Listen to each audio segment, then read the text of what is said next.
Live life louder. An absolute honour and a privilege to speak to this lady, superstar around the world and in Ireland, of course, as well. Zara Larsson, hello there. How are you? Hello. I'm very good, thanks. How are you? We're good, yeah. Tipping away, getting through the day and just getting through the week as well at this stage. I don't know if you're sick of hearing this already or if a lot of people say to you, but for me, when you hear Zara Larsson and Zara Larsson's music, it's just like summer. This is summer. Oh, Zara Larsson has new tune out. This is summer. So is that something you're consciously like, oh, I just want to have that vibe, that summer vibe going on? No, not really. But I guess I do release music summertime or like close to summer because I do like, I haven't really consciously been thinking about it, but I do like the thought of like people out and about dancing, because most of my songs are quite up-tempo, upbeat. So maybe it naturally just fits with the vacation vibe, which we don't really have this year, but still. That's what I was going to ask you actually, because I was just wondering, obviously all plans are off, travel plans off, but in normal times, could you describe your dream holiday? If you'd been able to go away this year, what would have been your dream summer break? You know what? I'm so happy. I really am happy that I'm able to spend so much time here in Sweden, because if I would spend my summers anywhere, it will be in the Swedish archipelago. Is that how you say it? I hope so. But like Swedish countryside, because it's just something magical about it, and it makes me think of my childhood. It makes me calm. It's so stunning and beautiful, all this water surrounding you, and I just got a summer house actually. Maybe I wouldn't have done that if it wasn't for the corona, but I was like, I really, really want a summer house, and now it's just the perfect timing for it. So I would probably still be in Stockholm, maybe not in Stockholm, but definitely Sweden. Was there any plans to move to LA? I seen you speaking on Swedish national television in April, and it was like, maybe this was going to be the year for LA. Can you tell us a little bit about that? Yeah, it didn't turn out so, but I really, really wanted to. I've been saying this since I was 16, 17. I was like, next year I'm going to move to LA, and then I turned 18 and I'm like, next year I'm going to move to LA. And now I was really like, I got to do it. It's happening. And then unfortunately the corona happened. So it's kind of hard now, but I have to try. If not this year, it's going to be the next one, because I love Stockholm. I really like the UK too. I wouldn't mind spending my time there either. But I've just always dreamed about going to LA. And I feel like I'm failing my childhood dream if I don't at least try it. That's kind of like me. That sounds like me. I don't like to plan anything. If anything, I want a surprise party. He was listening. No, but I don't know. I don't like to celebrate my birthday. I don't like to like celebrate myself, which is kind of weird. But I think also because my expectations for stuff are so high that if they don't turn out the way I planned it in my head, it's a disaster.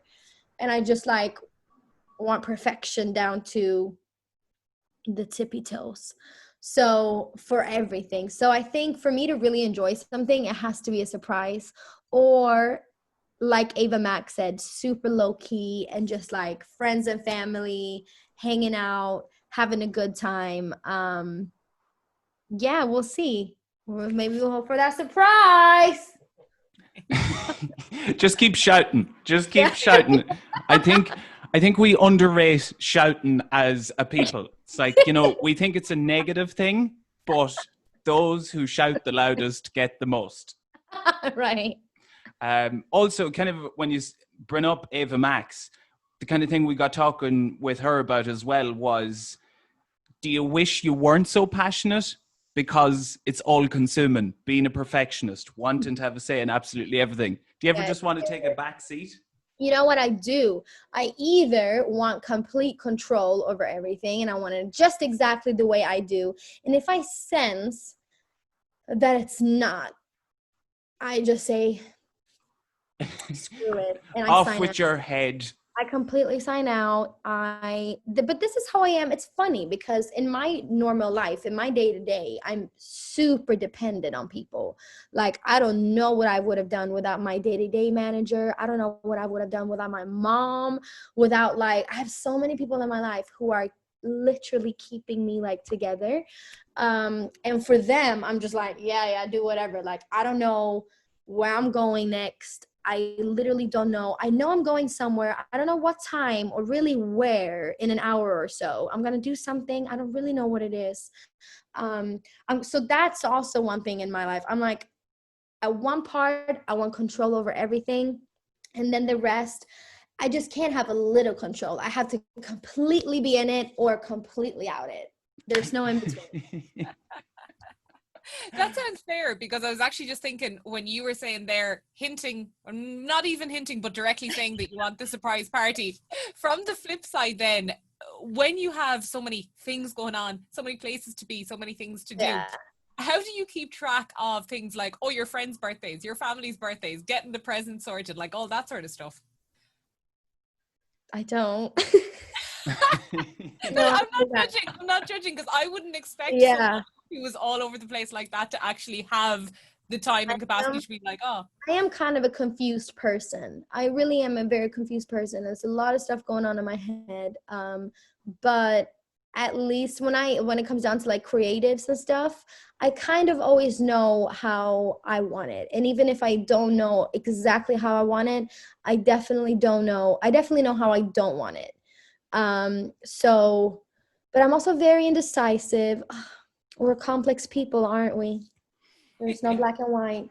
There sure is not. Speak to us about Love Me Land. The production of that, was it in the can? Was it over lockdown? Filming a video? Just bring us from the top. Okay. Well, it started one day before the lockdown in LA. It was like the universe told us, cool, we got it, cool, just stop. Oh my God, can you believe that? I know the universe isn't revolving around me, but that's kind of what it felt like, because that was the last day we were actually supposed, me, Justin Tranter, and Julia Michaels were supposed to have a few more days in, and they are literally the best writers, pop writers in the world. And they're also one of the nicest people I've ever came across in my life. They are so lovely, and it really brings out the best of me, and I think of artists in general, because I'm not as good of a writer as they are. So when I want to open up and want to tell like how I feel in my story, I really need to feel like comfortable and confident, and they do that a lot. So we just spoke about what I'm feeling right now, which is very in love. And that's so exciting, and I just want to talk about it nonstop. And they just said, let's write a song about it, because I've been in a relationship that ended, and then I was thinking, you know what, maybe I don't want this for a while. Like, I'm not into it right now. I'm not looking for it. And also when something ends, it's sometimes kind of, it's hard, and I don't want to feel that. So I was just not actively avoiding it, but I definitely wasn't actively seeking it. And then all of a sudden, dun dun dun, this person comes into my life, and I'm like, oh shoot, I'm in love. And I'm in this place where I can't stop thinking about it. You don't when you really love, you don't need to eat, you don't need to sleep, you don't need to do anything. And it was that moment where I'm like, you know what, I'm just gonna dare to be loved and love, because I'm in this place, and it's called Love Me Land. It was actually Justin who came up with that, and I said, yes, that's what it is. It was super fun. So we were in the studio, we wrote that song so quick, and I left the studio with the same feeling that I had when I wrote Never Forget You. It just felt right. Like, it just felt like such a Zara song, even if the sound of it, like, sonically is a little different from what I've done before. I just felt like it's so me, like, knowing myself. It's a little sassy, it's positive, but it's still a little mysterious and sexy. And it's very dance friendly. It just had everything I thought a perfect pop song should have. And then I was like, okay, so how are we going to do the video for this? Because I want a video, of course.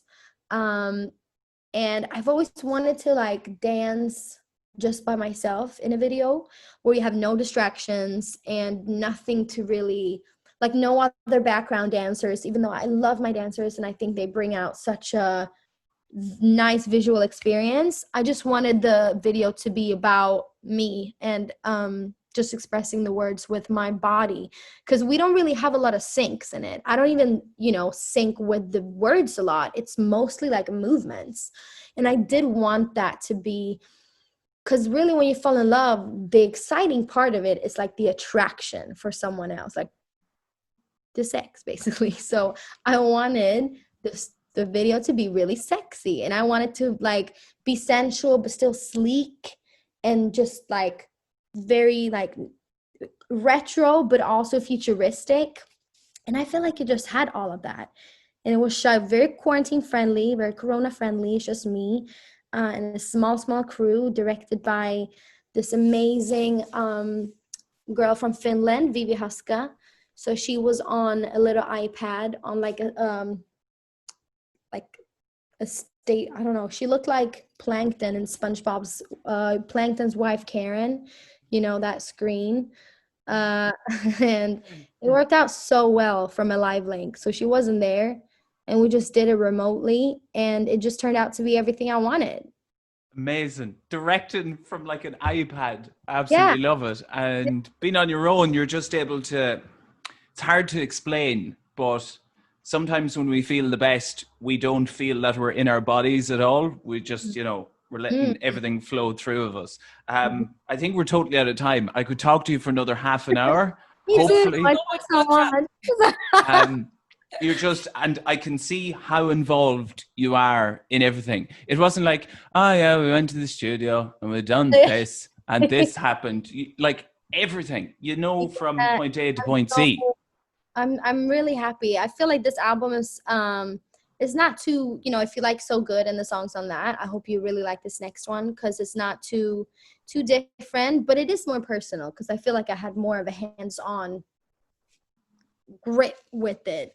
So it's like my words, my experiences, and when the video is gonna come out for the next songs, it's really like I feel like I was a really a bigger part of this project, and hopefully I'll evolve, and then eventually I'll like do all of it myself. No, of course not, with the help of others, but thank you. I feel really happy about it. Well, look, we're looking forward already to the next time we get to chat to you, whenever we're talking about new music or more music or whatever it is. Zara, it's been a pleasure chatting to you today. Thanks so much for taking the time. Thank you for having me. Bye. Here we go. Music, lifestyle, entertainment, news, sport. iRadio. Live life louder.